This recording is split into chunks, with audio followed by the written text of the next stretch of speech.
as we know, Alpina have been working with BMW for 40 years now, starting with new classes many years ago. But moving on a few decades, this is Alpina's first version of the E39.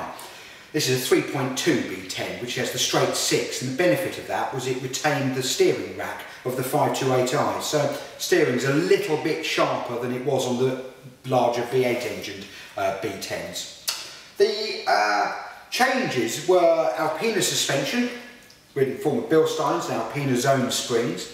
Alpina roll bars were used, 18-inch Alpina classics. Alpina's objective with all their cars is to build a car, if you like, for the connoisseur, somebody who has to use their car as a tool for work, taking people out in, but to always the person that wants that sport, slightly sportier feel.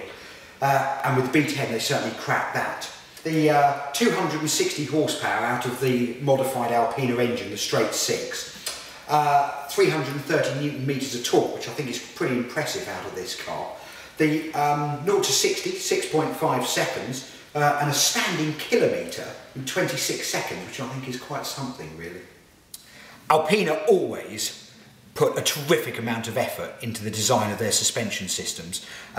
Remember that Alpina's cars are always marketed at people who, if you like, have to use their car as a place of work as well. So the Alpina suspension is always very supple, but just gives that far sportier ride than the standard car would have given. Also on this B10 it featured the Alpina brakes as well, and obviously the lovely 18-inch classic Alpina, which always finishes them off beautifully. You really have to know your Alpinas to tell this apart from a standard 528i, but for the people that know, they'd already be looking for the special Alpina chassis number.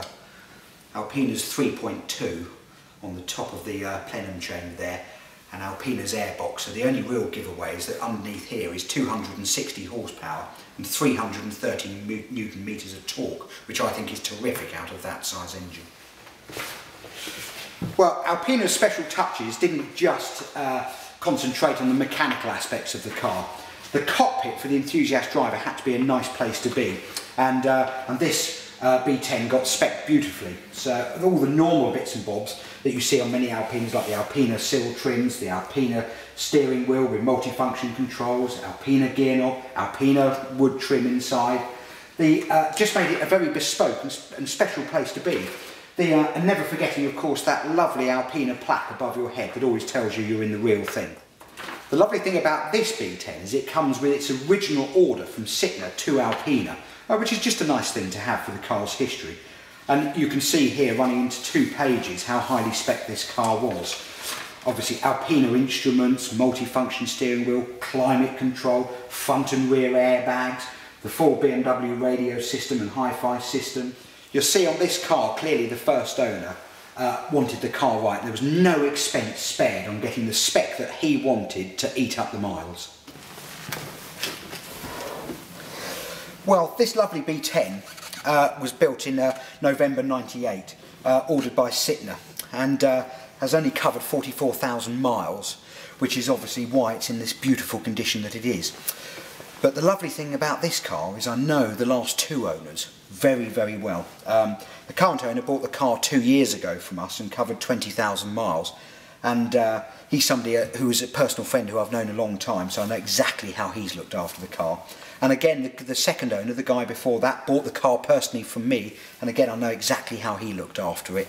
So, and that's why it's in this lovely condition that it is. I think what you get with this particular Alpina B10 3.2 is a terrific amount of car for the money.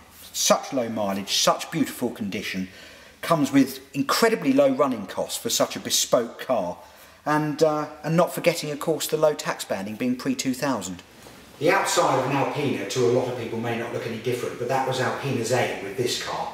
It really is quite a cute car. So it's only the true motoring enthusiast that will spot the subtle Alpina aerodynamic aids with the Alpina front spoiler, Alpina boot spoiler, and obviously visually from the outside the Alpina classic wheels. But it really is a cute car.